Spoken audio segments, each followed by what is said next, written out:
la dula está a un lado. Y cuando ejercemos nuestro trabajo, yo lo nombro más como una vocación. Yo sí encontré mi vocación en el segundo parto de mi hijo. En ese momento tenemos un rol mucho más emocional, de empatía, en un mundo en donde muchísimas cosas importantes están marcadas por la masculinidad. Pues de pronto ya algunas se están diciendo, oye, no, pero en esto es de mi ser profundo, de mi feminidad, de todo mi ser. Y entonces quieren un grupo de mujeres. Hay que regresar a la tribu, a lo pequeño, a lo sensible, a lo adecuado, a lo que nos hace bien, a lo que nos hace estar bien.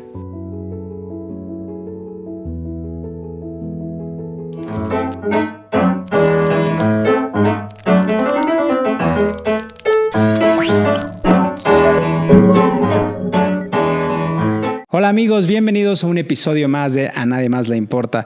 Y en esta ocasión estoy muy contento, muy complacido porque tengo aquí con nosotros una invitada muy especial de un tema muy especial del que todos somos parte, nacer. Entonces vamos a hablar del tema, no se vayan. Está conmigo María Cristina Quintero Valladares, dula y educadora perinatal. ¿Cómo estás? Muy bien, buenos días. Bienvenida a este espacio. Feliz de estar aquí, en este espacio y contigo. No, muchas gracias a ti por aceptar la plática y bueno, lo que se nos viene, no se vayan, pero primero me gustaría empezar. ¿Cómo fue tu infancia? ¿Cómo eras de niña? Wow, qué bonita pregunta y me remontaste así de golpe a 58, 60 años. ¿Qué te gusta? Pues de niña fui una niña, yo diría, a ratos solitaria. Yo soy la octava en una familia, soy la última y en un periodo de 9 años mi madre tuvo 7 hijos y 4 años después nací yo. Así que pues mis hermanos grandes sí pasan a ser hermanos grandes, ¿no? Y yo creo que al principio pues yo tuve que salir ahí un poco medio a flote con hermanos pues que se iban al kinder y yo me quedaba en casa. Fue una infancia, tal vez yo diría, como combinada entre la ilusión y la posibilidad de recrear realidades diferentes en mi cabeza, porque de pronto en casa las realidades eran un poco difíciles. Y al mismo tiempo puedo decir que tuve como de estas personas que ahora las llaman personas estrella, personas luminosas, que en su momento estuvieron cerca de mí y me ayudaron a salir de una infancia que de pronto yo decía, ¿para dónde voy? ¿No? Y me recuerdo mucho en el jardín de casa de mi madre, caminando encima de unas como orillitas que había para las jardineras sobre las piedras y retándome a no caerme, pero con los años, cuando fui mamá y yo llevaba a mi hija muy chiquita a los viveros de Coyoacán y la subía a una orillita, me recordaba mucho cuando yo lo hacía sola y yo poderla tomar de la mano. Era una maravilla poder estar como muy presente, ¿no? Con esa referencia de que de niña, pues sí creo que a ratos me faltó quien me tomara de la mano. Y al mismo tiempo agradecida porque vengo de una familia pues multitudinaria que creció mucho. Tenemos una familia muy numerosa, o sea, la descendencia de mi madre es de 44 personas. Entonces, cuando uno dice vamos a hacer una comida familiar, la comida familiar es multitudinaria. Entonces, pues, como todo en la vida, tuve esas partes muy luminosas. Una casa muy, muy tranquila, llena de jardineras, algunos árboles, y eso a mí me daba mucha paz, ¿no? Me recuerdo de niña saliéndome a jugar al jardín, pero sí muchísimas veces sola. Así que ahí fui tal vez también aprendiendo el valor de lo que es de pronto poder vincular con otras personas y ahora sí sé y he hecho una vida en donde no me la vivo sola, ¿no? Tengo personas cercanas profundamente unidas a mí, amistades preciosas. Oye, ¿y Sí cómo te fuiste encaminando en esta materia? O sea, antes de preguntarte qué es Dula, ¿cómo fue que llegaste a eso? Pues maravillosamente fue gracias a mi maternidad, así tal cual. O sea, a mí siempre me generaron mucha curiosidad todos esos temas del cuerpo humano y de los cambios en el cuerpo. Y, por ejemplo, me acuerdo que en la preparatoria yo tenía una amiga que su hermana grande, que pues yo creo que nos llevaba unos 5 años, estudiaba medicina, y de pronto un día platicando con ella, le dije, ay, a mí me gustaría un día ver cómo se hace una autopsia. Y a mis 17 años fui a, no me preguntes dónde, porque no tengo ni idea dónde fuimos, y fuimos a ver una autopsia. Y sí salí choqueadísima, yo decía, wow, pero fue como muy interesante y pues yo creo que yo estaba como en un momento de muchísima curiosidad. Y sí puedo decir que siempre fue un tema que recurrentemente hablé con mi madre de cómo era esto de nacer. Mi madre fue una mujer que dio a luz a 5 de sus hijos en casa y después se murió la partera que la estuvo atendiendo, entonces pues ya se atendía en una pequeña clínica y bueno, pues para ella parir era normal. Okay. Como ir al banco. Sí, como ir al banco, así literal. Hay por ahí una historia que algunos de mis hermanos cuentan que el día que yo nací, ella estaba sirviendo de comer a sus 7 hijos y de pronto dijo, yo creo que ya voy a dar a luz hoy, no sé qué, acabó de dar de comer. Mi papá fue a buscar al doctor porque, bueno, pues hace tantos años, obvio, no era de, ¿no? Había que irlo a buscar. Y mis hermanos mayores ayudaron a mi mamá a cruzar la calle, caminar una cuadra, entró a la clínica esta de monjitas y pues ya llegó el doctor y tal. Y al parecer en la noche mi mamá estaba dando de cenar a sus 7 hijos. O sea, después de dar a luz ya al rato tomó a su bebé, se fue a su casa y a seguir la vida, ¿no? Entonces, bueno, siempre hay un momento de la vida en que empieza a preguntar, pero yo preguntaba más y más y más. Y por otro lado, tenía yo un respeto y una distancia muy marcada hacia todo lo médico, lo clínico, lo que invadiera mi cuerpo. Yo veía una jeringa cuando era joven y decía, no, que no me la acerquen, que no me la acerquen. Y pues cuando quedé embarazada, así tal cual fue, ¿y qué va a pasar? Porque pues si estoy embarazada, este bebé tiene que nacer. Y busqué, me cambié 5 veces de médico hasta que encontré al doctor Dosal, una maravilla de hombre, que me dijo, sí, puede ser, si tú te preparas y tal, no tienes por qué tener inyecciones y no te tienen que poner el bloqueo. En esa época me dijo, aunque he de decir, no es así como tú te lo imaginas, no es una jeringa de este tamaño. No. O sea, me trataba de amortiguar, ¿no? Pero me dijo que sí a lo que yo buscaba, que era como una experiencia en donde yo no estuviera tan invadida en mi cuerpo, ¿no? Y bueno, pues el siguiente paso fue gracias a un hermano mío con su esposa que habían tenido un muy buen curso. Ellos nos regalaron el curso para que nosotros tomáramos ese curso y ahí yo dije, esto es para mí. Era un curso, pues yo creo que con una de las mejores dulas que hay en México. Y Elena, pues una convencida absoluta de la maravilla que es la vivencia de parir de manera consciente. Y pues yo ahí, puntual, todas las clases, todo lo que me dijeran que yo tenía que hacer para que no me pusieran nada y no me metieran jeringas ni cosas raras, yo lo iba a hacer. Y pues ya, lo hice. Mi primer parto fue un parto largo, muy largo. Yo lo recuerdo con mucho cansancio. Y eso era lo que de pronto yo decía, mañana sigo. De veras, déjenme dormir unas horas y yo de veras mañana sigo. No me estoy echando para atrás, pero sí estaba muy cansada. Y bueno, pues de pronto se da esta magia de que el cuerpo dice ya, y pues ya. Nació mi primera hija de una manera bellísima. Y en una época que para nada es lo que hoy estamos viviendo con las mujeres. O sea, una época en que llegábamos sin saber si era niño o niña. en donde nadie te decía, no, viene con una circular, viene con 2 circulares. El seguimiento médico y todo lo que uno sabía era a base de las manos, de la observación, y yo digo de una sabiduría innata que tenían en esa época los médicos, ¿no? Y pues ya, nació mi primera hija y yo estaba, pero así, maravillada y incrédula totalmente de haberlo logrado. Y ahora, con los años, me doy cuenta que mucho de esto era como resultado de toda un lugar que yo tenía en la vida, de soy la chiquita, pues mis hermanos me cuidaban mucho, muchos como que me protegían mucho. Y entonces como de pronto yo decía, ¿y sí será que voy a poder con algo que es tan increíble?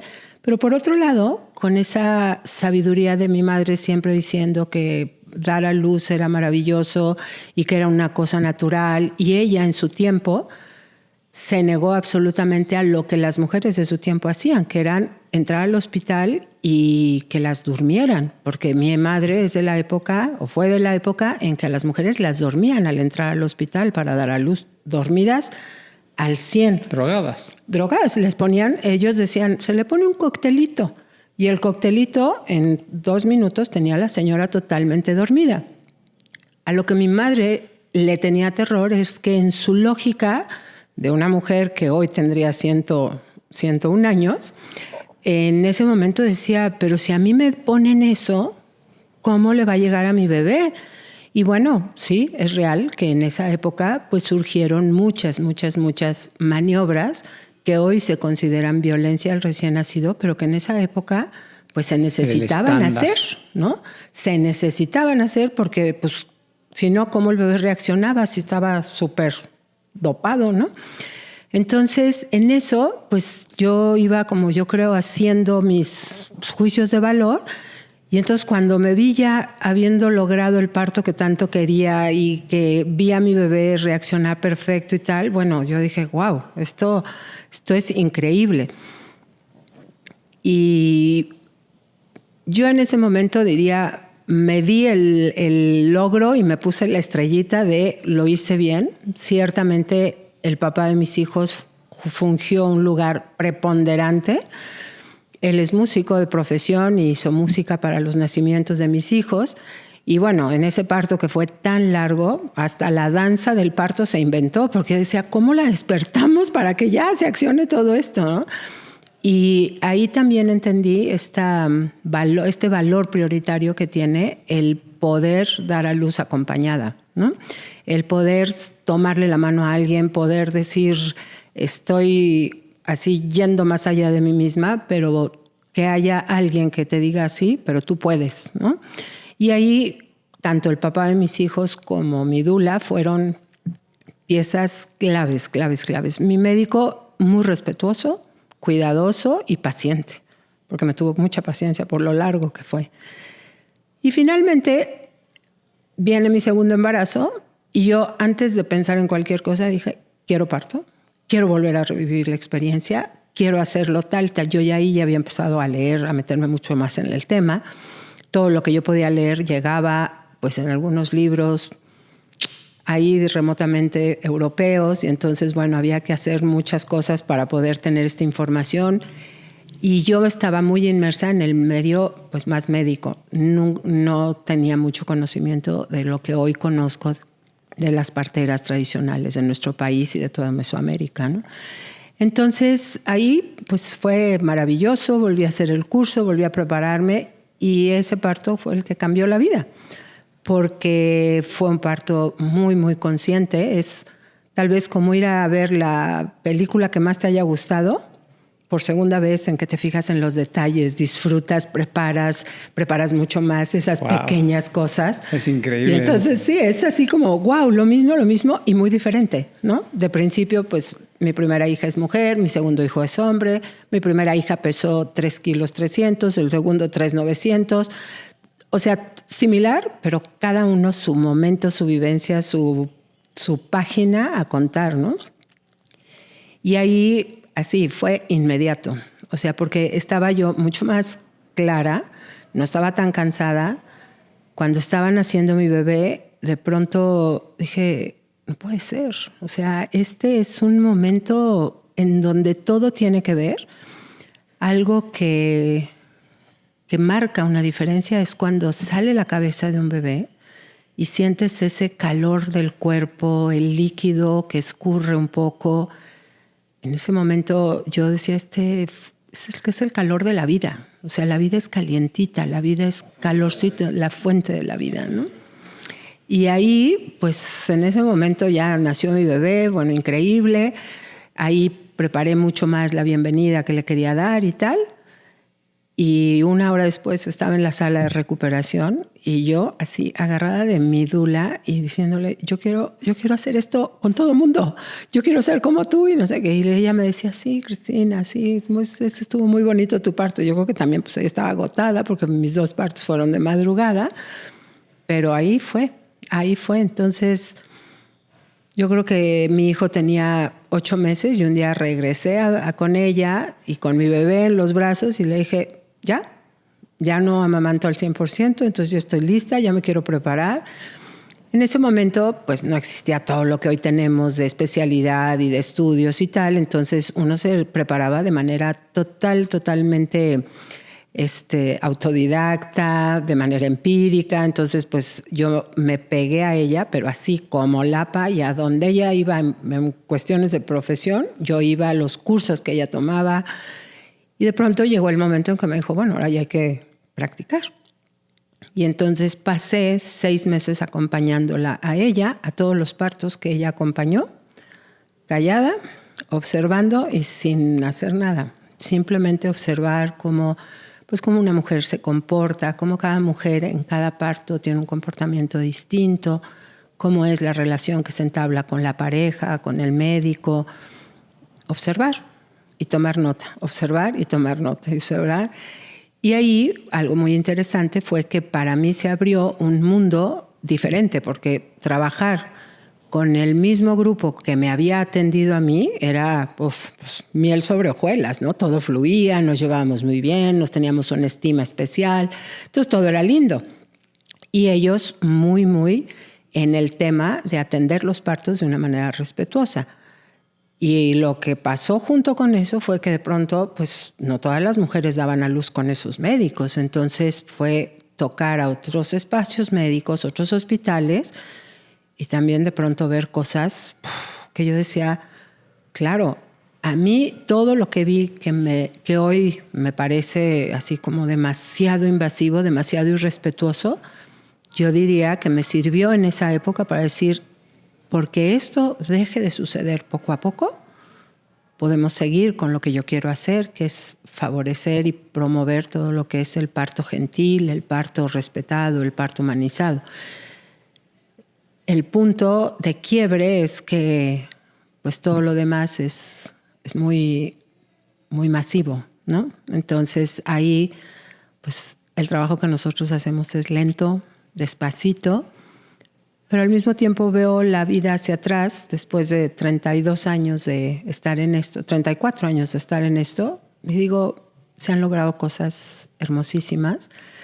Ya ahora muchos hospitales por lo menos tienen el espacio para poder atender a la mujer de una manera más amable, ¿no? Entonces, bueno, ahí fue el inicio y de ahí, pues yo diría, a ratos a picar piedra, a ratos pues agradecida de encontrar estos médicos que de pronto dices, wow, con este médico sí se puede hablar un lenguaje de respeto y de cuidado. Y también, pues ahora en estos últimos años, esta decisión de cada vez tratar de estar menos presente y menos testigo de esos partos que no son tan amables, partos violentados. Ahora, ¿cómo defines qué es dula? ¿Hay alguna diferencia entre dula y partera? Muchísima. A ver, cuéntanos. Muchísima, nada que ver. A ver, una dula es una mujer que ha sido madre y que acompaña a otras mujeres a ser madre. ¿Sale? Aquí el rol de la dula es un rol que ha estado siempre presente en la atención del parto. Si alguien se anima, Hay por ahí una serie muy, muy bonita de 3 capítulos nada más que se llama La Carpa Roja. Y ahí hay, pues, como yo diría como esta incipiente necesidad de las mujeres de unirse, de hablar de la feminidad, de hablar de ese rol prioritario que tenemos las mujeres en la sociedad. Y ahí aparecen, ¿sí?, 2 o 3 momentos donde la dula ya tiene un lugar, ¿no? La dula generalmente, y por mantener su rol, siempre va a estar junto a la mujer que está dando a luz. La dula no está enfrente de la mujer. La partera sí. La partera, digamos, es quien tiene la responsabilidad de que el nacimiento, desde esta parte fisiológica, desde todo este seguimiento del cuerpo, de que todo se vaya dando en el cuerpo físico de la mamá, vaya dando sus resultados, su avance hasta el momento del nacimiento. Y en la actualidad, la dula va a hacerse así, digamos, fisiológicamente, todo lo que tiene que ver con el nacimiento y la recuperación de la mamá, lo va a acompañar la dula, lo va a atender la partera. La dula está a un lado. Y cuando ejercemos nuestro trabajo, yo lo nombro más como una vocación. Yo sí encontré mi vocación en el segundo parto de mi hijo. En ese momento tenemos un rol mucho más emocional, de empatía, de irle diciendo lo que está sintiendo para que ella vaya entendiendo toda esta parte pues tan fuerte que es ayudar a tu bebé a salir. Digamos que cuando has sido madre y lo has vivido, te puedes claramente acercar a una mujer y decirle, ¿estás sintiendo esto? Y yo puedo decir que yo agradezco y disfruto mucho cuando la mamá me voltea a ver como diciendo, ¿cómo sabes? Bruja. ¿No? Bruja, exactamente.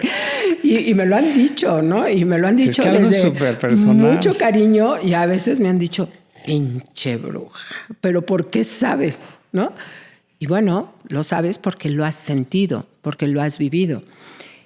Esto sí nos pone en un lugar, por ejemplo, de muchísima más cercanía y empatía que con un médico hombre.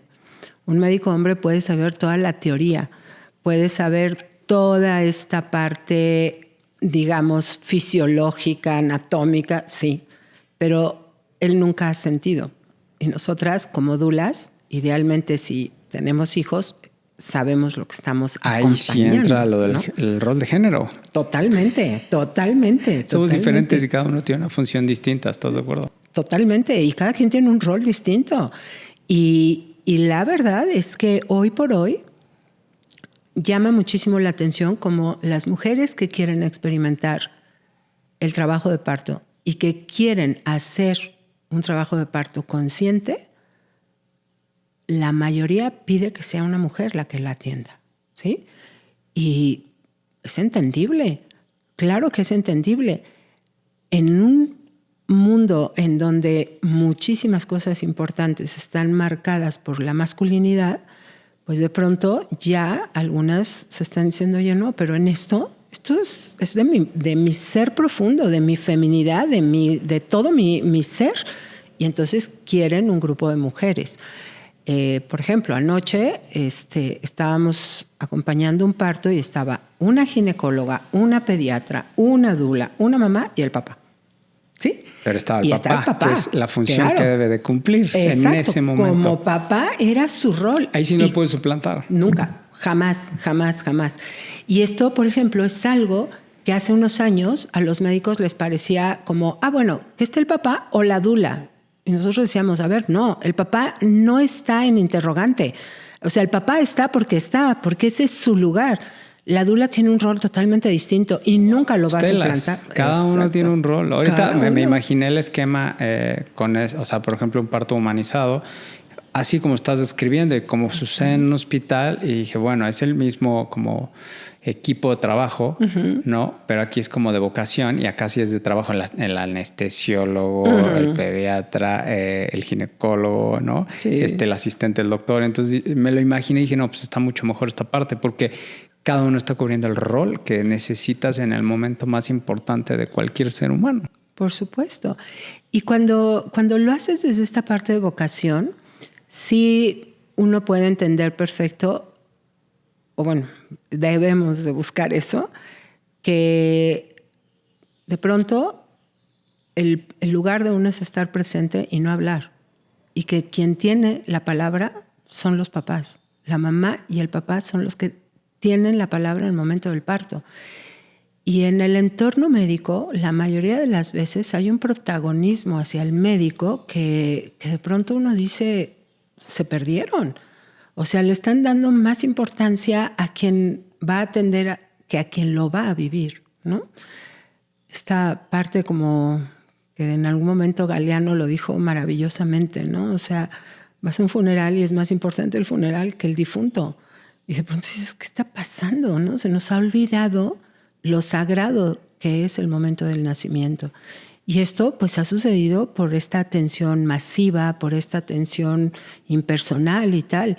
Pero en el entorno donde nosotros nos estamos moviendo como dulas, como parteras ahora, como, digamos, como esta búsqueda de recuperar lo esencial. Y lo esencial es, pues sí, dejar que la mujer dé a luz, que tome el tiempo necesario, porque no es nada más hablar del tiempo de las contracciones y el tiempo que va a durar y ponerle un marco de referencia, tiene que ser de tantas horas. Es qué está pasando en su cuerpo físico, en su cuerpo emocional, en su cuerpo espiritual, qué tanto se está moviendo para, que esto es súper importante, cerrar un momento de su vida para nacer a otro momento de su vida.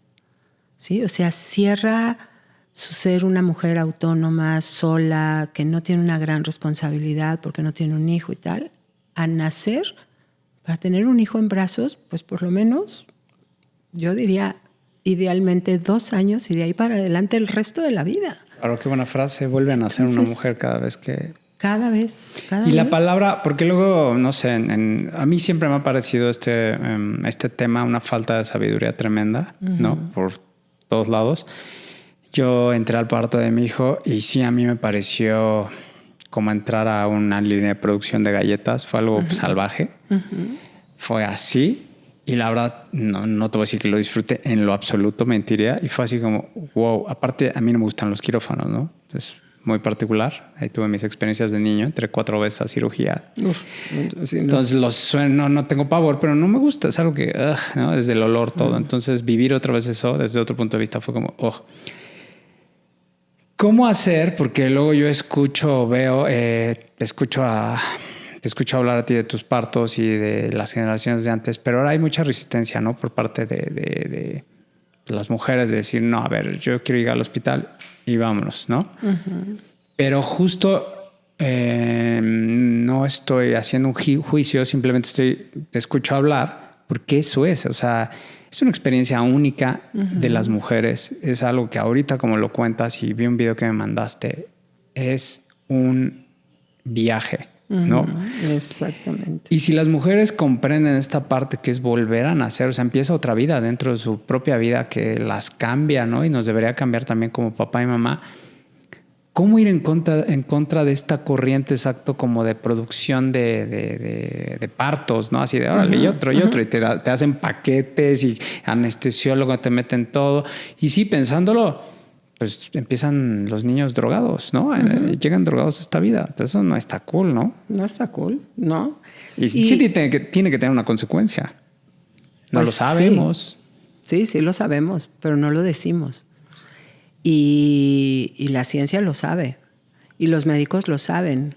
Y de pronto uno se pregunta qué temple tienes que tener para decir, no te apures. Lo que le vamos a poner a la mamá, al bebé no le llega. Y yo de pronto digo, a ver, está un dentro poco de la sentido común. O sea, llevas 9 meses... Conectados. Claro, llevas 9 meses diciéndole a la mamá... Si la mamá se pone peda, se pone pedo el niño, punto. Exacto. Y entonces, ¿cómo el día del parto, ese día, a la mamá no le llega? Al bebé no le llega, solo a la mamá. O sea, ¿cómo le haces, no?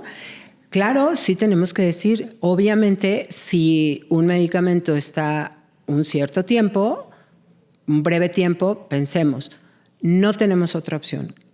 Hay una necesidad absoluta de cesárea. Bueno, pues entonces que se ponga el anestésico, estando ya la mujer en el quirófano, estando casi todo listo para que ese medicamento entre al cuerpo, haga lo que tenga que hacer y el bebé va a salir rápido, ¿sí? Ahí está necesario. No tenemos otra opción de hacer una cesárea si no es con estos medicamentos. Pero yo sí puedo decir que sí hay un comportamiento distinto en un bebé que se le pone un anestésico a la madre, que pasa horas con ese anestésico. Después ayudan a que ese bebé nazca de manera, digamos, pues sí, enérgica, fuerte. Hoy muchos países lo llaman como violencia obstétrica. Y de pronto ves al bebé como nace y dices, esto no es normal. Los bebés nacen flácidos, los pediatras tienen que trabajar muchísimo, el bebé tiene que reaccionar porque tiene que reaccionar. Aparte, no sé, entonces, yo pienso en una tendencia a una adicción a futuro, ¿no? No lo sé. Michel Odan, parte de su boom hace 35, 30 años fue ese, que él afirmó en su momento que el abuso de los anestésicos estaban repercutiendo en comportamientos que a la larga se transforman en depresión y en muchos suicidios. Antes no teníamos la generación tan grande o la masificación de los suicidios y sigue siendo un tema que no se habla, que no se dice, que se oculta mucho, pero la sociedad lo sabe. Imagínate. Entonces, ligar la muerte con cómo están haciendo, ¿no? Esta industria. Claro. Vino una invitada, justo la última charla que tuve, sobre un documental que va a hacer. La estadística es que cada 40 segundos se suicida una persona en el mundo. 40 segundos, ¿no? Es alarmante, o sea, te puede poner la piel chinita de esto. Y bueno, a ver, en ese momento tenemos que tomar en cuenta lo que sucede en la sala de nacimientos. No es nada más el anestésico. Es que cuando hay un anestésico, la mayoría de las veces las mujeres no van a participar de manera activa en ayudar a su bebé a nacer. Entonces, en ese contexto, el médico va a tener que hacer muchas cosas, muchas acciones, tanto en el cuerpo de la mamá como en el del bebé. Y estas acciones son sumamente fuertes, enérgicas, a veces sí tienen un poco que uno sí sale de esas salas de parto como diciendo que viene a un parto o viene a un espacio de tortura, ¿no? O sea, médicos manipulando el cuerpo de la mamá de una manera terrible. De hecho, eso fue lo que él fue por cesárea y pues es una cirugía. Por esto digo que para mí fue como, wow. Exactamente, qué horror. Exactamente. Y en ese contexto, pues claro, sabemos, si un bebé al momento de nacer, las horas anteriores recibió toda esa adrenalina, todo lo que la madre sintió durante ese periodo de estar siendo manipulada de esa manera. Luego nace y en el momento en que nace, lo que de manera natural diríamos, el reflejo absoluto de toda madre cuando nace su bebé es querer tomar a su bebé y llevarlo a su regazo. Y no. En ese momento, el bebé, como no sabemos en qué condiciones están haciendo porque ya vivió todo eso que se tuvo que hacer, pues entonces, ¿qué pasa? Se separa de la madre y entonces los pediatras empiezan a hacer toda su labor como pediatras, ¿saben? Carlos. Pero es métele todo por todos los hoyitos del cuerpo del bebé, ¿sabes? Y de pronto, los primeros 10 minutos de vida, bebé no tuvo otra experiencia ante este cambio contundente de vida más que ser invadido en su cuerpo de una, otra y otra manera. Horror. Yo grabé todo eso y estaba grabando, pero tenía ganas de tirarlo, ¿no? De golpearlo. Sí. O sea, ¿qué están haciendo? Y ahora yo, por ejemplo, me sigo sorprendiendo de que a mis cursos de pronto hay mujeres y hombres que de pronto dicen, ¿y en qué momento le van a dar la nalgada al bebé?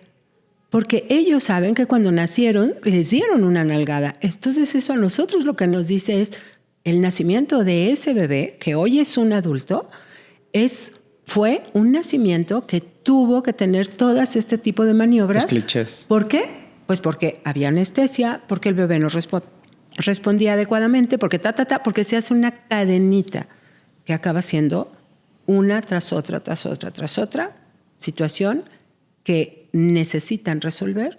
¿Y por qué se dio? Por haber puesto la anestesia. Muchas veces la mujer la pide y finalmente es su responsabilidad. Pero la pregunta es, antes de pedirla o antes de que fuera a dar a luz, ¿quién se sentó con ella y le explicó claramente todo lo que es tener una anestesia en el cuerpo? ¿Qué porcentaje de mujeres están, o sea, a pesar de que les den la información, dicen, no, yo no? De acuerdo a tu experiencia. Yo diría, la pregunta la cambiaría un poco, es ¿cuántas personas reciben la información? No, bueno, sé que... Yo podría decir, tal vez en este momento, en nuestro país podríamos hablar de que un 20% de la población recibe una información adecuada, veraz y bien fundamentada. ¿Sí? ¿Por qué lo digo? Porque en muchos hospitales públicos sí te dicen, ve a tomar los cursos de preparación para el parto. Y lo dan estudiantes que están haciendo sus prácticas de la carrera de psicología, ¿Qué van a saber, por Dios? O sea, también hay el sistema. Ellas mismas dicen, no, ¿y tienes hijos? No, ni Dios lo mande. No, qué horror, yo no quisiera, ¿no? Entonces, de pronto uno dice, ¿qué estamos haciendo como sociedad? Esa es la pregunta. Yo variaría desde el momento en que los niños empiezan a preguntar, ¿y cómo nací? Entonces, ahí es donde en educación podemos empezar a hacer la diferencia. Porque claro, si en el entorno los niños están rodeados de niñitos que dicen, pues mi mamá me contó que, y le cuenta una historia terrorífica. O viene la cigüeña. ¿No?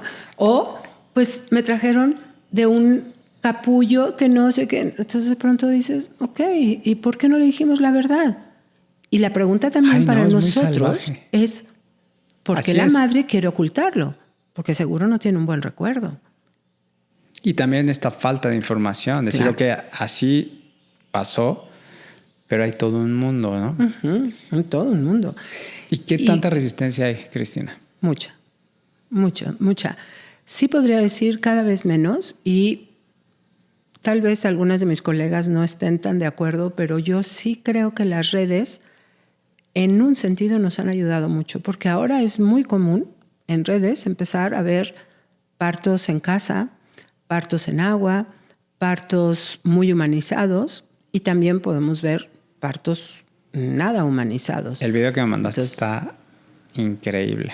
Aparte, es un momento íntimo. Totalmente. O sea, cuando fue lo de mi hijo, fue como, ¿qué es esto? Para mí fue horroroso. Te digo, yo cuando vi la escena de Roma, de Cuarón, la del parto en sector público, es una salvajada, me choqueó. Sí. Y sigo choqueado hasta el momento. Entonces lo platicamos y eso es algo que te quería preguntar. ¿Qué diferencia hay entre sector público, sector privado y un parto humanizado en casa? Como que para que la gente entienda por qué es tan importante informarte antes de, o como dices tú, desde los niños, así, o jóvenes que, no, yo no quiero tener hijos, momento. La cosa es así, ¿no? Primero eliges una buena pareja, te sanas, pero ya que vas para allá, ¿qué recomiendas? Bueno, a ver, una pregunta extensa. Yo diría, ¿qué recomiendo? Si todo en el embarazo está adecuado, y podríamos decir que es lo más probable, si es un embarazo de alto riesgo, totalmente abrirse la posibilidad de un parto en casa con un grupo de médicos de respaldo atrás del parto en casa es la opción. O sea, hoy por hoy es la opción. Para mí. Y lo digo después de todos estos años de haber sido muy hospitalaria. O sea, para mí los últimos 6 años han sido un parteaguas. Y de pronto digo, de veras soy lenta, ¿eh? O sea, yo así como fui lenta para parir, soy lenta, me gusta cocinar a fuego lento y lo presumo, y soy lenta para darme cuenta de procesos. ¿Ese es tu proceso? En mi momento, como persona, sí me doy cuenta que siempre estoy diciendo, al rato se va a poner buena la cosa, al rato va a cambiar, ¿sabes? Pero no cambia. Y mi vida estaba avanzando de tal manera que yo dije, a ver, pues si aquí en el sector privado no cambia, pues busquemos la otra alternativa, ¿no? Y ahí estoy en este momento. No dejo de valorar muchísimo a los médicos que en hospital pueden trabajar, ¿no? De una manera respetuosa, pero si lo pienso por la mamá y por el papá, por la familia, un parto de una mujer que todo su embarazo ha sido sano, que no nos ha dado ningún indicio de que algo puede estar no tan sano y tal, y teniendo un buen grupo de médicos de respaldo, el parto en casa es muy íntimo.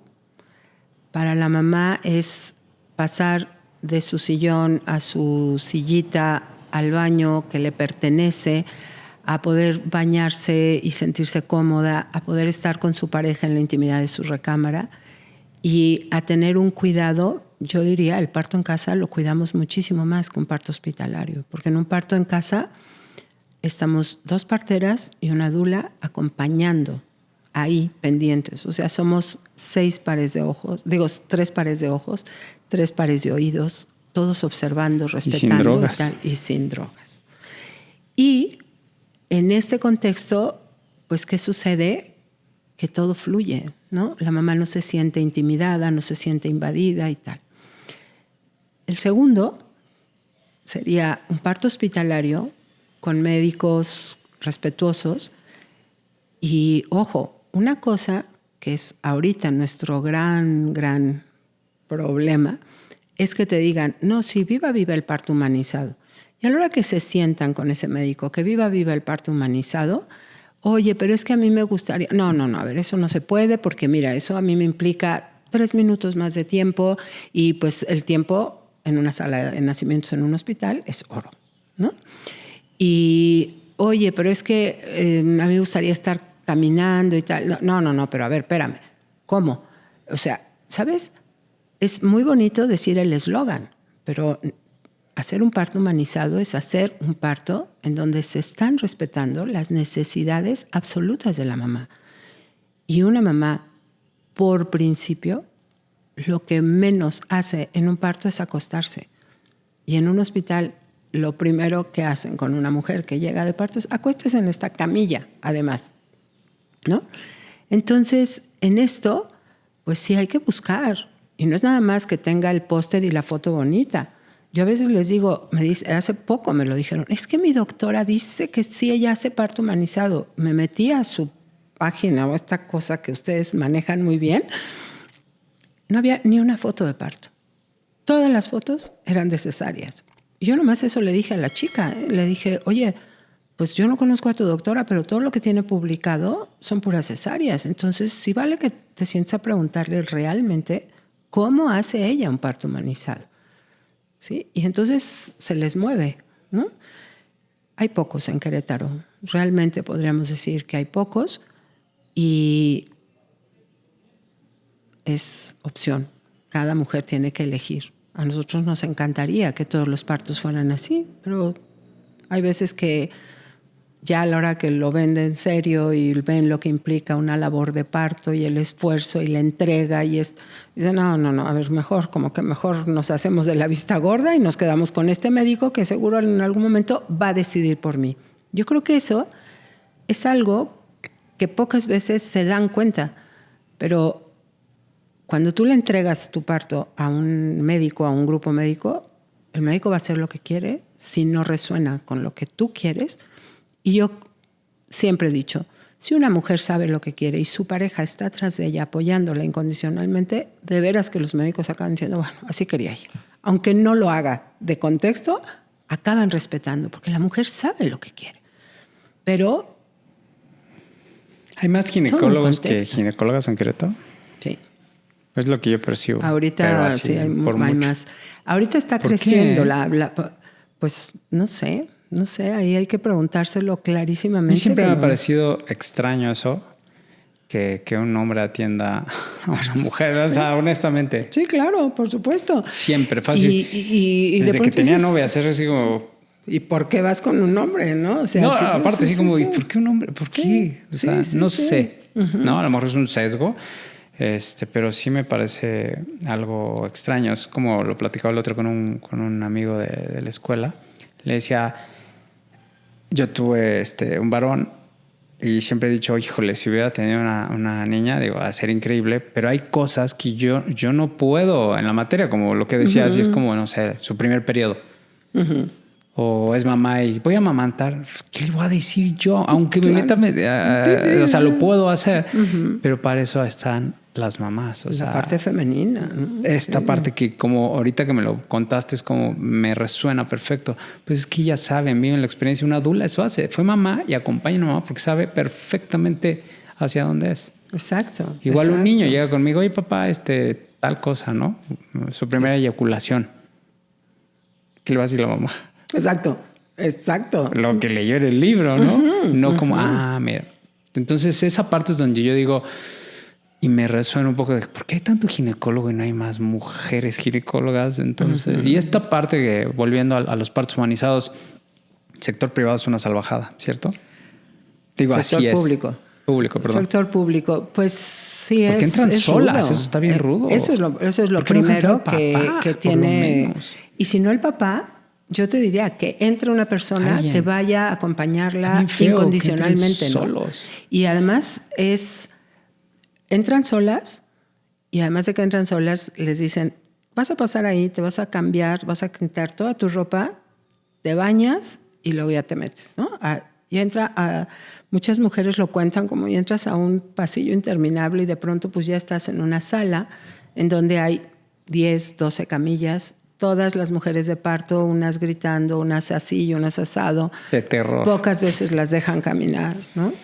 Y yo diría, es la atención masiva del nacimiento. O sea, creo que es muy fuerte decirlo, pero es la versión de lo que una sociedad un tanto indiferente ha tenido que hacer delante de dónde empieza todo esto. ¿Dónde empieza todo esto? Empieza en esta no educación del cuidado de la mujer, del cuidado de su feminidad, pero desde chiquitas, David, desde chiquitas las mujeres deben, digamos, como resonar con su feminidad, pero pues nuestra sociedad ha ido haciendo una serie de cosas que de pronto yo sí oigo hablar a ciertas mujeres de su cuerpo, de su feminidad, y así están criando hijas y dices, wow, ¿qué está mamando o qué está escuchando cotidianamente sobre lo que es ser mujer esta niña? Y de ahí, ¿qué va a pasar cuando tenga su primer periodo, cuando empiece a tener todos estos cambios hormonales, en donde lo único en donde la sociedad se establece es, ya le llegó la pubertad, mira la que fea se está poniendo, mira la están saliendo granos, y se van sobre el rollo de la parte estética, de la parte de afuera, y es una rebelde. Pero ¿qué está pidiendo esta mujer? Esta pequeña mujer, ¿qué está pidiendo? Está pidiendo la mirada de mujeres que la acepten, que la quieran, que le hablen de su momento, no que la juzguen, ¿no? Y luego de ahí, pues, como muchas veces pasa, que ahora yo me sorprendo porque de pronto dices, mira, ya no es así como de que tengo novio y me caso y luego voy a tener hijitos, sino ya ahora las nuevas generaciones se están plantando en otro momento. Pero hay que ir al ginecólogo. ¿Y qué va a haber? Tomar cualquier opción de método anticonceptivo. Y cuando le explicaron todo lo que cada uno de estos métodos implica en sus ciclos hormonales, en toda su fisiología se va a ver permeada porque las hormonas mueven a nuestro cuerpo. Entonces, si alteramos las hormonas, pues claro, todo se va a mover. Es que nada más empezó a tomar las pastillas y se puso insoportable, se puso irritable. El otro día conocí a unos chicos que así, literal, a punto de casarse, ella se empezó a cuidar, empezaron a pasar cosas rarísimas, ella con unos altibajos que, bueno, casi de bipolar no la bajaban, ¿no? Tronaron y luego se dio cuenta ella de, eran las hormonas, ¿sabes? estás metiendo algo. Volvieron, ¿no? 4 años después y hablaron de todas estas cosas y se dieron cuenta y de pronto dices, ¿qué está pasando? Te pongo un ejemplo. Ahí fue un caso por cuidarse, ¿no? Por evitar el embarazo, pero pues un hombre se pone pedo y quien le dice algo. O sea, así es como el malacopa, pero pues es lo mismo, es ¿no? Lo mismo. Es exactamente lo mismo. Y que entonces, eso sí está bien. Eso sí es que él es así. Exacto. Y todavía lo oímos muchísimo. Bueno, no me gusta, es muy buen tipo, pero híjole, lo malo es que toma, o no sé, ¿no? Ya sabes. Y además hay a quienes les puede parecer hasta atractivo, ¿no? ¿Sabes? Es que cuando toma se pone súper así y míralo cómo se le pone y todo el mundo se le cuadra. Yo lo escucho y digo, oh my God. Y con ese hombre te quieres aventar a compartir la vida y a traer hijos para que el día que se ponga mala copa, sus hijos le tengan miedo. Se replica como virus, así van a ser los chavos. Así están, ¿no? Así están. Entonces, bueno, todo esto tiene que ver con educación, con cómo hablamos de la feminidad, cómo hablamos del cuidado de la mujer, cómo cuidamos a las mujeres. ¿Qué les decimos a las mujeres de lo que es ser femenino? Sí, es que es una salvajada. O sea, yo lo que tengo de recuerdo es una salvajada. Sí. Y muchos lo viven así, pero muy pocos lo dicen, ¿sabes? Muy pocos lo dicen. Y por ejemplo, yo he tenido alumnas que por sus circunstancias han ido a dar a luz a un hospital público y en otro momento pueden tratar, digamos, con esta parte de la atención privada. Y bueno, hay a quienes les puede ir muy bien y hay a quienes les puede ir también muy mal. Porque no podemos decir que en la atención privada del parto no pasan cosas. Pasan muchísimas cosas. La diferencia es que ahí muchas cosas no se dicen. Y muchas cosas aquí no pasó, ¡pum!, ¿no? Y hay mucho guardado, oculto, ¿no? Y algunos lo dicen muy crudamente. Dicen, bueno, en una no pagué nada y en otra pagué porque maltrataron a mi mujer, ¿no? A mí, por ejemplo, otro día un papá me dijo, a mí nadie me explicó absolutamente nada. Nada. Y de pronto volteé y mi mujer estaba como muerta. Porque hemos de decir que hay algunos médicos que pueden ser cuidadosos con el parto, nace el bebé y entonces inmediatamente después le ponen un coctelito, un medicamento a la mamá. ¿Para qué? Para que el doctor pueda trabajar a gusto y que la mamá no le esté preguntando, no se mueva. No delata. Entonces, sí, que no delata. Y entonces, ¿qué implica? Nadie le dijo nada al papá. De pronto el papá, que se había ido con su bebé con el pediatra, voltea y ve a su mujer perdida. Y le empieza a hablar y no le contesta. Y en ese momento, claro, alguien le dijo, es que la sedamos. Y esa mujer se perdió los primeros 40 minutos de la vida de su bebé para que el doctor pudiera trabajar a gusto, que no diera lata. Y entonces uno se hace la pregunta, ¿eso es humanizado? No, cero. ¿Eso es humanizado?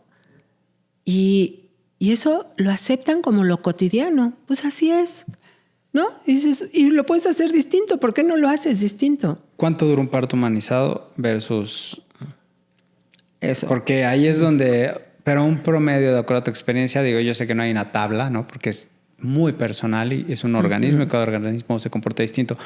Pero hace cuenta de tanto a tanto, si se puede. Como para que tengan una idea, porque muchas dicen, no, yo quiero salir rápido. Vámonos. Y quiero salir rápido y que no me duela. Esa es la frase muy común, ¿no? Exacto. Quiero salir rápido y que no me duela. Y la recuperación... No es en afán de crítica, créanme, no, pero o sea, esta parte, por mi experiencia con la mamá de mi hijo, fue así como horrible, horrible. Pero muchas mujeres, o sea, escucho todas frases. Sí, las escuchamos muy, muy seguido. Y a mí me pasa muchísimas veces, por ejemplo, que me invitan a una boda, y entonces la gente sabe lo que hago y luego ¡pum!, ¿no? Me empiezan a abordar con el tema. Y bueno, ciertamente... puedo decir que siempre que sucede eso, escucho más historias de terror que historias amables del nacimiento, ¿no? Y aquí lo importante es decir, a ver, ¿qué hubo atrás de eso? ¿Te preparaste? ¿Leíste? ¿O llegaste al hospital y lo que el doctor diga? ¿No? Y entonces igual, no, es que yo rápido y que no me duela, no quiero sentir nada, me da terror porque me han dicho que las contracciones son horribles. Sí, pero a ver, hay de modos a modos de vivirlas, de manejarlas. Entonces, el tiempo es absolutamente relativo y yo una cosa que promuevo muchísimo es que en un parto, cuando han elegido hacer un parto, toda la primera parte, que es lo más largo, lo pueden hacer en su casa.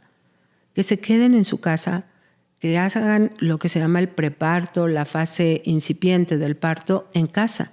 De tal manera que ya al momento de llegar al hospital, toda la labor de parto esté bien establecida y entonces ahí disminuimos el tiempo en que todo el personal hospitalario va a atender a esa pareja, ¿no?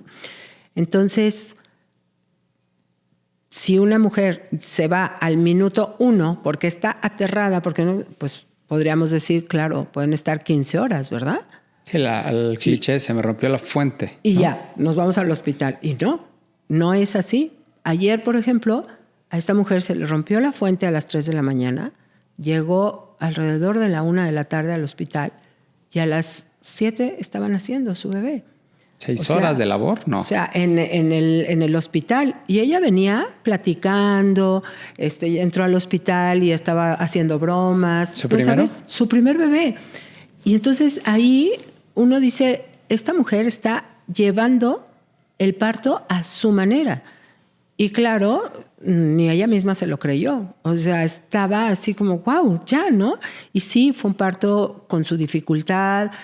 Al final costó un poquito más de trabajo de lo que... Pero ella con un temple, ¿sabes? ¿No? Y ahí... vamos a cambiar de una posición a otra. Cambiamos de una posición a otra. Vamos a pasarte a la cama. Te vamos a pasar a la cama. Y, ¿sabes? Y de pronto, ¡pum! Bebé en brazos. Y uno dice, ¿qué es? Es tiempo, pero es paciencia, es empatía. O todo en la vida. Y es como dijo la doctora, pues es que ella sabía lo que quería. Ella dijo lo que quería. Wow. Entonces, ves eso y dices... Pero era una doctora. Era una doctora.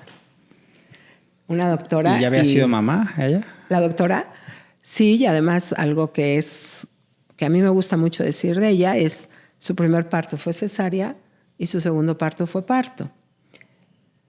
Y yo puedo decir eso que no se estila, ¿eh? No, eso no se estila. Los y doctores menos dicen, médicos. es que si ya fue cesárea, ya no se puede. Lo he escuchado así. Muchísimo. Como mantra. Exacto. Y como absoluta no tienes de otra. Verdad. Y yo he tenido mujeres que 1 año, 4 meses después de su anterior cesárea han tenido partos preciosos. ¿Y cuál fue la diferencia? El cambio de médico. El que le decretó, no, aquí todas van a ser cesáreas. Le dije, a ver, no. Ve y pregunta otra opinión.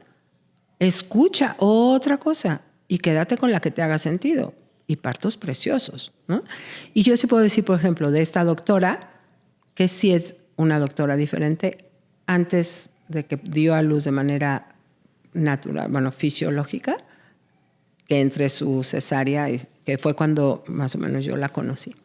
Entonces, pues bueno, diría, el tiempo es relativo y para desgracia de los médicos, nosotros siempre les decimos a las mamás, no le pongas ni fecha ni hora al nacimiento de tu bebé si quieres un parto, si quieres respetar esto que nosotras siempre hemos dicho, pero que ahora la Organización Mundial de la Salud lo dice. Lo mejor que le puede pasar a un bebé por nacer es que se dé el inicio del trabajo de parto de manera natural, ¿sí? Esto de que, no, si llegas a la semana 40 ya te opero porque entonces... ¿Por? O sea, eso es además muy de América Latina. En Europa ese discurso no lo tienen. Y no podemos decir que las mujeres allá son distintas a las de acá, simplemente tienen otra cultura.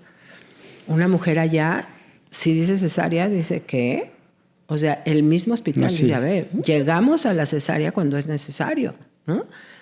Y estas cosas, pues yo espero que vire la perspectiva de nuestro país, ¿no? Pero ¿quién va a hacer ese cambio? Las mujeres. Hablando de la duración de un parto,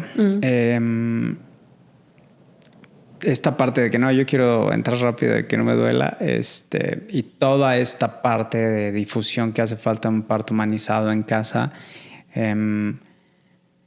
También yo planteé el otro día, porque platiqué que ibas a venir, y una persona, una mujer, me dijo, sí, pero... a mí me da mucho miedo porque ¿qué tal que pasa algo ahí, no estás en el hospital? O sea, quirófano es hospital, sinónimo de ahí se pueden hacer cosas, en casa no. ¿Cómo es el paradigma o cómo funciona en la realidad? Porque mucha gente creo que nada más es un cliché, un concepto que tiene visualmente, obviamente porque no se informa, pero mucha gente escucha parto humanizado en casa, es así como, y la higiene y la sanitización, ¿cómo es esa parte? Pues no hay. ¿Por qué? Porque en todas nuestras casas, en todo nuestro entorno, nosotros hemos hecho nuestra propia microbiota o el microbioma fabulosamente realizado por la naturaleza humana, ¿sabes? Entonces, ¿qué sucede en un parto en casa? Obviamente se va a tener todas las medidas de higiene natural, pero si un bebé va a nacer en el entorno donde su mamá y su papá pasan una tercera parte de su vida, que es la cama donde duermen y tal, esa cama está con todo este microbioma. Sí, yo puedo decir que ha habido casas que de pronto sí decimos, mejor no.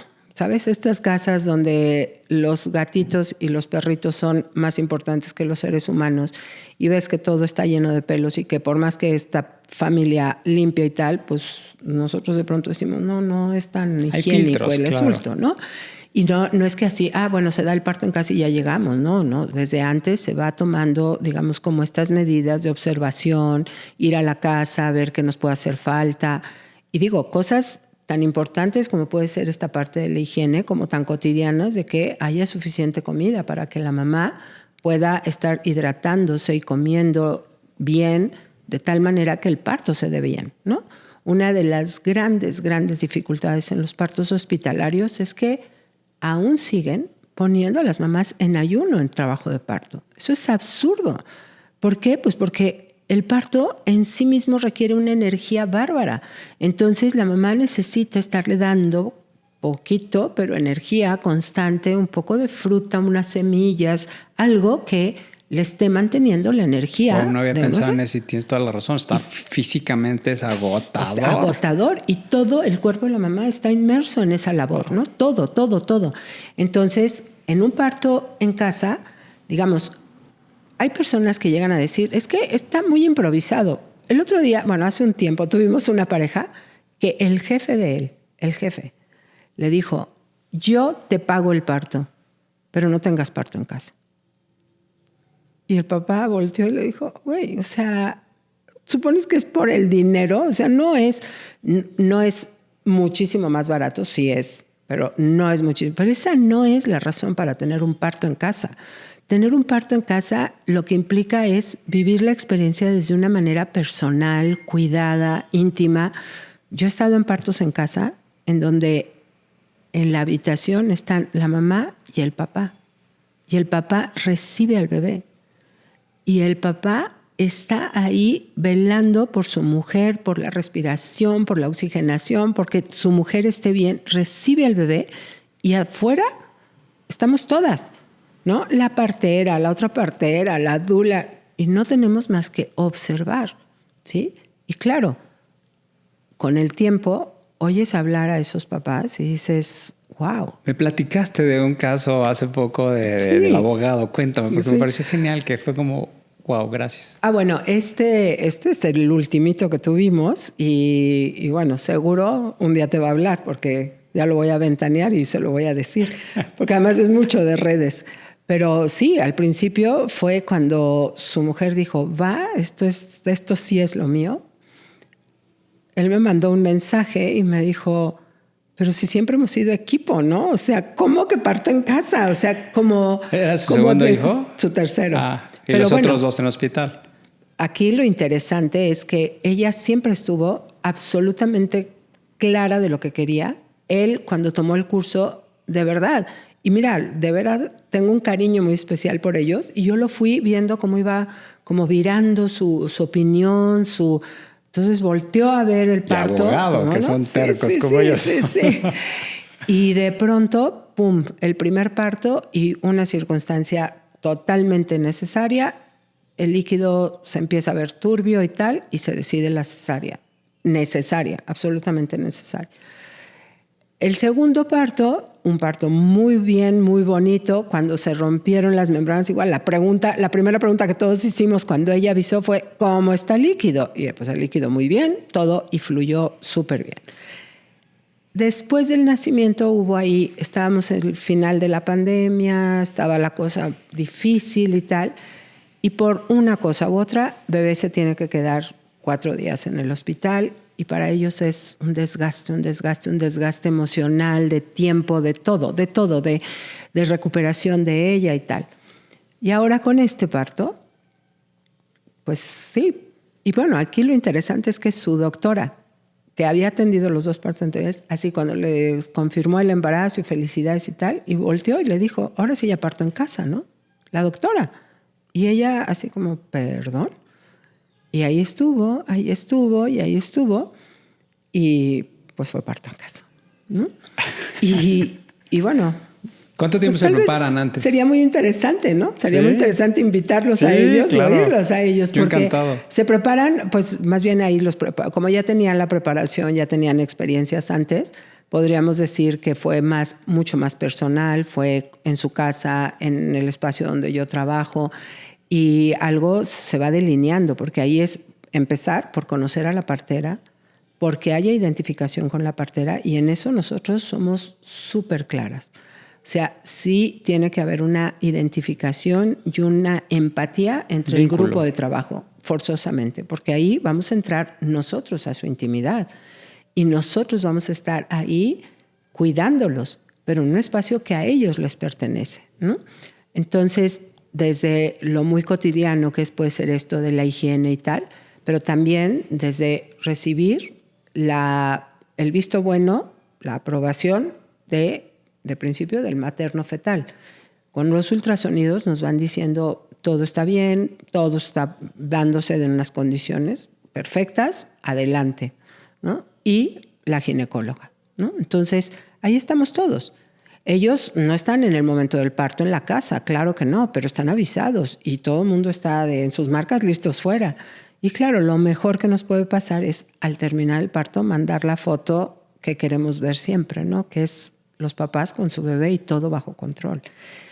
¿Y qué sucede? Pues la recuperación es increíble. ¿Por qué? Pues porque están en su casa, nosotros recogemos todo, limpiamos todo, la casa queda como antes del parto. Qué increíble, y no moverte no de se tu mueve. casa. O sea, están en su cama, la primera en noche su en baño. Casa. Exactamente. Y eso... Y ella con el bebé. El tesoro, y nadie se lo va a quitar. Y nadie le tiene que decir, señora, no tiene leche. Y no sé qué. Y señora, nos vamos a llevar al bebé porque no sé qué. ¿Qué es el protocolo hospitalario? ¿Sabes? A mi hijo lo picaron horrible para hacerle o sea, le hicieron llorar. O sea, el primer día así en la planta del pie, el tamiz. Pero así no le encontré una salvajada. Estaba bien escuincla. Luego me enojé con ella. Dije, oye, te sale lo fiera. Que te sale lo leona, ¿no? Que eso es algo que compartimos con todos los mamíferos cuando nos permitimos vivirlo de esta manera, así de estar ahí. Sí, a mí no me gustó, ¿sabes? Nada, sí. O sea, te lo confieso. De cero cuando nos fuimos del hospital dije, ya me quiero largar de aquí. Sí, no quiero estar un minuto más aquí, sí. Bueno, ahí, fíjate, yo sin haber pasado nunca por un hospital, desde mi inconsciente, cuando me embaracé, dije, ¿qué voy a hacer? Yo ahora digo, si veo mi vida hacia atrás, yo digo, yo era excelente candidata para parto en casa, ¿no? O sea, lo mamé, lo recibí de mi madre, tal, pero no había, o sea, esa opción no estaba en mi horizonte para nada. Seguro la había, porque siempre la ha habido. Pero en la Ciudad de México, por favor, o sea, ¿qué onda, no? Eso te iba a preguntar antes de que se nos vaya más tiempo. La cultura en Mesoamérica de las parteras. Te pregunto esto porque yo tuve la oportunidad de entrevistar en la Sierra de San Luis a una partera, una señora, una joya, te lo juro. Igual la subo al canal para que escuchen la entrevista. Aprendí tanto y me quedé así porque este programa trataba de que estaban retomando a las parteras, ¿no? De generaciones así. Ella tenía 3 generaciones, ¿no? Seguro. Ajá. Y la estaban metiendo a acompañar en el sector público de aquella zona. Me pareció genial. Entonces yo escuché la entrevista, acabamos la entrevista y yo le hice más preguntas fuera de cuadro. Me quedé impresionado de esta sabiduría milenaria. Fue cuando dije, ahí me empezó la primera pregunta. Dije, ¿por qué estamos haciendo las cosas así? Y todavía no era papá, ¿eh? Dije, ¿por qué se hacen los partos? Me explicó todo de pe a pa, que a veces yo le pregunté, ¿cómo nacen? No, pues todo depende. Puede ser parada. Me empezó a explicar yo, ¿what? En una silla, cómo venga el chamaco. Le dije, oye, cuando vienen mal acomodados, con temperatura los muevo. Como si la noche anterior, y se mueven. Lo mueven. Ya, no me acuerdo si le pregunté si venían enredados así. Me contestó, pero ahorita no me acuerdo la respuesta. Pero sí me quedé así, wow. Y tiene lógica. Claro. ¿No? Todo lo que me dices, antes no había ningún artilugio, ni ultrasonidos, ni esto. Son herramientas como hoy Google Maps. ¿No? Me dicen, ¿cuál era tu Google Maps? Preguntar. Preguntar. Oye, ¿dónde está? 2 izquierdas, 3 derechas? Pararme y preguntar, claro. Y llegabas, siempre. Pero bueno, ¿cómo es esta cultura? Estos cursos que tomaste, ¿qué tal? Bueno, es otro mundo. Es otro mundo que yo todavía tengo así muy claro el recuerdo de... Yo fui a Chiapas y entré a la montaña, ¿no? Sí. Con una chica que estaba estudiando para ser partera, pero ya, digamos, no una partera de tradición, sino ella es de linaje y vino a San Miguel Allende a tomar un curso, ¿no? Porque estaba una escuela para parteras en San Miguel Allende. Entonces con ella entré porque tengo unos amigos, compadres queridísimos que viven en Chiapas y él en especial pues vive mucho, muy de cerca lo que sucede en la montaña. Entonces entré y yo verdaderamente, a ver, de manera personal, sin que tenga nada que ver con mi vocación, puedo decir que me di cuenta lo terriblemente urbana que soy, ¿no? Y lo ridícula que me recuerdo entrando a la montaña con mi botella de agua, porque bueno, por mis condiciones de salud me daba temor un poco tomar el agua así estancada, una cosa así. O sea, unas cosas absurdas que hoy las veo y digo, no, verdaderamente no flor de asfalto. O sea, cachito de asfalto que se trató de meter allá. Y cuando regresé, cuando salí, después de pues, todos los días que estuve ahí, cuando entré, la hija de mis compadres, que estaba chiquita, me dijo, hueles a leña. O sea, como diciendo, ¿qué onda contigo? O sea, se le quitó lo urbano, ¿sabes? A la comadre.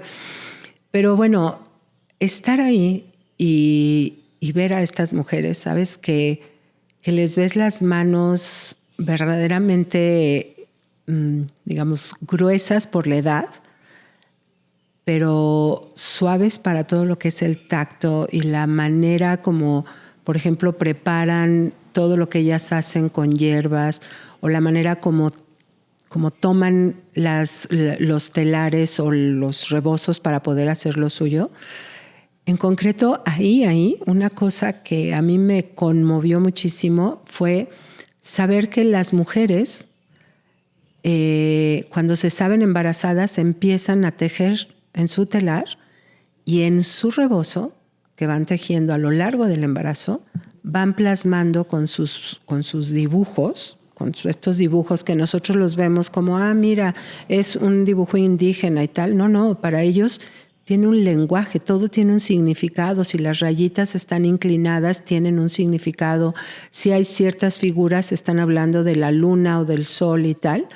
Y ahí van tejiendo todos los sucesos importantes que van viviendo a lo largo de su gestación. Con ese rebozo se ayudan para dar a luz y con ese rebozo cargan a su bebé hasta que su bebé deja de necesitar los brazos.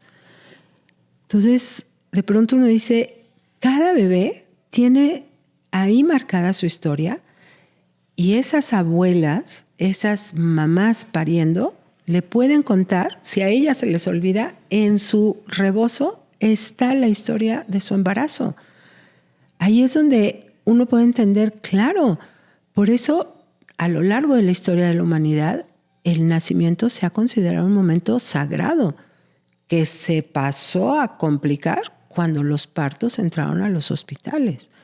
Pero, pues de alguna manera, cada mujer se hacía cargo de ese embarazo y siempre estuvo rodeado de mujeres. Y eso sucede en la montaña. Entonces, la historia de cada bebé que nace en esa comunidad, pues está ahí marcada, ¿no? Y esto, pues se dice simple, pero cuando todo ser humano se empieza a preguntar, ¿y yo qué onda en la vida? Pues regresar ahí le hace encontrar algunas de sus respuestas, ¿no? Y claro, ahí no están todavía, digamos, con todo lo que ahora nosotros tenemos como ciertos recursos, como puede ser constelar, terapias y cosas así. Ellos ahí pues están de verdad todavía con una pureza así como en medio de la selva, cuidando todo esto, que no hay más que decir. Se conocen por lo que se dicen entre ellos unos de otros, ¿no? Estas comunidades, cuando una madre tiene que ir a otra comunidad a comprar comida o tiene que ir a lo que sea que va a salir de su comunidad, no se tiene que preocupar por sus hijos, porque ahí está su tribu y las otras mamás van a cuidar de sus hijos. Entonces, es un modo de ver la vida absolutamente distinto que a ratos deberíamos de preguntarnos qué poquitas cosas podríamos hacer de nuestra vida urbana para contemplar esto, ¿no? Ciertamente en la ciudad, mientras más grande es, más individualistas, más personalistas somos y nos olvidamos de quién está alrededor de nosotros, ¿no? O del cuidado que podemos dar a los otros sin que esto nos pese. Entonces, las parteras ejercen un lugar preponderante, porque como ellas todo el tiempo están en contacto con la vida, no pierden tanto esta sensibilidad, ¿no? Sus manos siguen siendo sabias, su mirada es muy sabia. Algo que a veces ahorita lo oigo como si fuera una moda, para ellas es un ritual sagrado, que es hacer un temazcal con la mujer que va a dar a luz, para ayudarla a soltar, a relajar. ¿Y cómo lo hacen? A partir de hierbas. No es nada químico que le meten al cuerpo, ¿sabes? Sino a partir de hierbas y hacen estos cuidados que se necesitan. Entonces, en este momento, yo diría que esas parteras son privilegiadas, que están cercanas a ir desapareciendo, porque ya la mayoría de estas parteras tradicionales que vienen del linaje puro son muy pocas. Hay otras parteras que vienen del linaje y que ya han tenido, digamos, esto que cuentas de que a quien tú entrevistaste, la posibilidad de entrar a la atención del parto tanto en su comunidad como en el medio hospitalario o en los centros de salud. Ahí yo diría que ellas necesitan trabajar mucho en tener el lugar que les corresponde, porque el sistema suele hacerlas a un lado o no darles el lugar, ¿no? Sino, que esté ahí, ¿no? ¿Cómo que esté ahí? Ella puede mantear a la mujer y ayudarla a que el bebé se acomode. Ella puede ayudarla a hacer N número de cosas que no son invasivas y que no tienen que ver con químicos ni con instrumentos. Tienen que ver con sus manos, con su sabiduría y con cosas de la naturaleza. Entonces, estas parteras, pues unas han aceptado entrar a ese sector y otras han dicho, no, yo quiero permanecer en esta atención en el hogar. Por ejemplo, ahorita en Guadalajara hay un grupo de chicas jóvenes, o sea, jóvenes, pues no sé, yo creo que han de tener 45 años, la más grande, y están atendiendo partos en casa. Y lo que yo puedo decir de ellas es que cuando ellas se formaron en la escuela de San Miguel Allende, en su momento las querían mandar a hacer sus prácticas a los hospitales. Y sabiamente ellas dijeron, aunque llevemos más tiempo, no lo vamos a hacer en el hospital, porque en el hospital te contaminas. Porque además en el hospital son jornadas súper largas, entonces claro, hay un momento en donde pierdes tu centro y por cansancio puedes perder esta empatía, este respeto, este cuidado, y ellas dijeron no, aunque nos tardemos. Y ahora es una casa de nacimientos y una casa de parteras que de verdad vale la pena observar cómo están atendiendo los partos. Y estas parteras, si enseñan a sus hijas, van a dejar un gran, gran legado, ¿no? Y ese legado va a ir permeando cada vez más. Y eso es lo que queremos, ¿no? en esta diferencia de lo que hoy sucede hace 33 años es muy claro. Ahora la mayoría de las mujeres saben que es bueno tomar un curso de preparación para el parto, ¿no? Cuando yo llegué a Querétaro, o sea, teníamos que convencer, casi que salirnos a las banquetas y decir, ¿quieres tomar un curso? Casi te lo regalo, con tal de que la gente lo volteara a ver, ¿no? Y de hecho, muchas abuelas decían, no, pero yo nunca tomé un curso y tuve 10 hijos y tal. Sí, lo que es una realidad es que no estaban las abuelas inmersas en un mundo tecnificado como el que estamos ahora, ¿no? Y las abuelas crecieron con una consigna que era, voy a ser mamá en algún momento. Hoy por hoy, pues ciertamente cada vez se oyen más mujeres y hombres jóvenes diciendo, yo no quiero tener hijos. Entonces, en ese punto, que son, pues yo diría, 3 generaciones, ¿qué está sucediendo? Que las que hoy están teniendo hijos son resultados o vienen de familias en donde las madres ya trabajaban. Entonces, esto de dar a luz y de parir y tal no era un tema, ¿no? Una mujer que a mí me gusta muchísimo es Irene Vallejo, cómo habla de todo lo que es esta parte de la literatura y de escribir y tal. Y ella siempre relaciona lo de escribir con esta vivencia que se tenía por siglos enteros de las mujeres cosiendo y bordando y así formándose como mujeres y compartiendo como mujeres y haciendo esta sabiduría que hace a los seres humanos. Esto hoy lo hemos perdido, ¿no? Ahora los chicos están en una tableta todo el tiempo y cómo van a aprender de dar a luz, de vincular, de maternar, de paternar, pues si no lo vivieron en su familia, si sus papás no lo tuvieron como una necesidad primaria, si crecieron en un mundo en donde su escuela era de las 7 de la mañana a las 7 de la noche, llegaban a casa a dormir y solo los fines de semana, pues se han perdido estos vínculos, estos valores, esta autovalía de la feminidad y la masculinidad como maternar y paternar. Entonces, regresar a ellos o elegir estar en ellos es un reto. Para los chavos ahora es un reto tener una familia, ¿no? Entonces, prepararse les hace mucho bien. Y esto, si lo acompañan mujeres que lo viven, parteras, dulas y tal, pues complementan esa preparación, ¿no? Ahora, las matronas también tienen un gran valor, ¿no? Las matronas, aunque esta matrona que me encanta lo haya dicho como no, pero nosotros somos de estudio y tal, yo digo, sí, pero están rescatando de esa parte clínica, de ese aprendizaje clínico, un toque humano, porque están eligiendo, muchas de ellas, ayudar a parir en casa y también en el hospital. Y creo que eso engrandece muchísimo y enriquece muchísimo.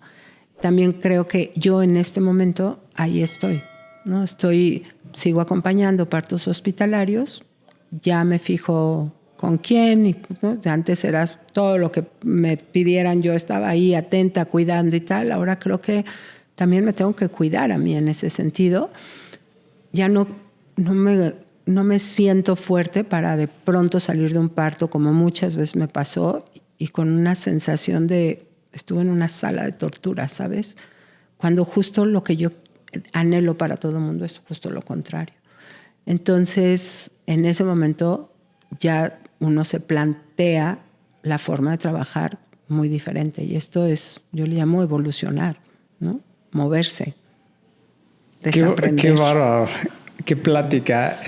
Una vez más, confirmo que nadie más le importa más que a ti acabar haciendo esto por tanto tiempo y lo importante que es todas estas charlas enriquecedoras que he tenido con toda la gente que han venido acá. Pero esta en serio es muy especial porque todos nacimos y mi nacimiento no creo que haya ni siquiera acercado esa parte así.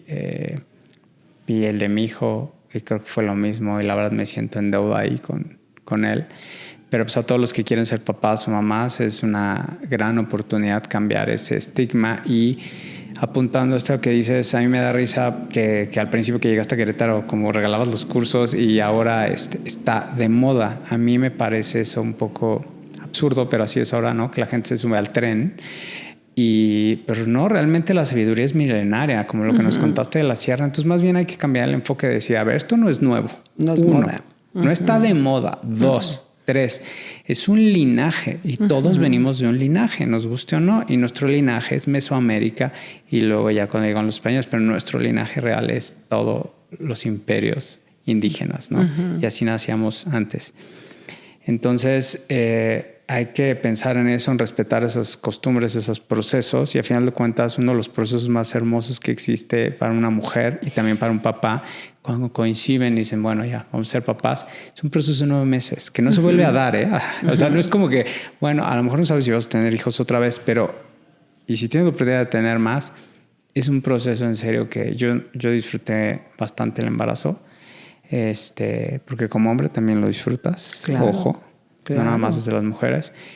Y personas como Cristina son las que nos llevan por este nuevo camino iluminado que requiere esfuerzo, no es de gratis, pero pues, tú sabes más del tema. ¿Cómo y dónde te buscan? En redes estamos como Casa Narakuri y en WhatsApp en el 4421 55 42 21. Ok, ¿y estás en Instagram? Instagram, Facebook. Ok, y ya. Perfecto, Casa Narakuri. Con Casa Narakuri y sí, ahí nos pueden buscar y siempre estamos ahí pendientes de todo lo que podamos apoyar y ofrecer, claro. Pues qué bonita charla, Cristina, y gracias a todos por venir a iluminarnos gracias. En un tema que de verdad para mí es muy importante, es el nacimiento. Como seres humanos somos mamíferos. Me encanta ver programas de Nat Geo y vi uno de ballenas que, o sea, nos parecemos un chorro. Muchísimo. Entonces yo coincido contigo. Cuando veo esos programas y los veo con mi hijo y van hablando de los comportamientos de manada, necesitamos regresar mucho a las bases. A la manada. Muchísimo. Sí. Necesitamos una tribu y necesitamos cuidarnos. Ahora estamos trabajando con las familias en hacer pequeños grupos de tribu y hacer una crianza en tribu, ¿no? Y ha sido muy interesante porque decimos, bueno, de contextos sociales diferentes, de intereses profesionales totalmente diferentes, y de pronto podemos coincidir en una alberquita jugando con los niños, interactuando con los niños y favoreciendo esto de estar presentes con nuestros hijos, ¿no? Y eso es regresar a la tribu, y a todos los seres humanos nos hace bien, ¿no? Nos hace bien esta posibilidad de estar acompañados, un poquito contenidos, y no quiere decir estar enchinchados todo el tiempo como muéganos, no, sino de pronto saber que puedes contar con alguien más para cosas simples y para cosas súper importantes. Reír, ¿no? Llorar, sí, todo, bailar. Todo. Son rituales. Rituales, sentarte a comer y compartir, por ejemplo, la mesa.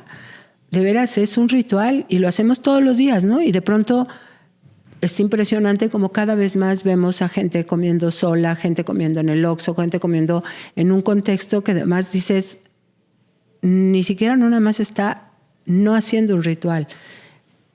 Es el mundo de hoy el de come para quitarte el hambre, no come para nutrirte, para nutrir tu cuerpo, para fomentar que tu cuerpo esté más fuerte y tal, ¿no? Es quítate el hambre y sigue trabajando, produce.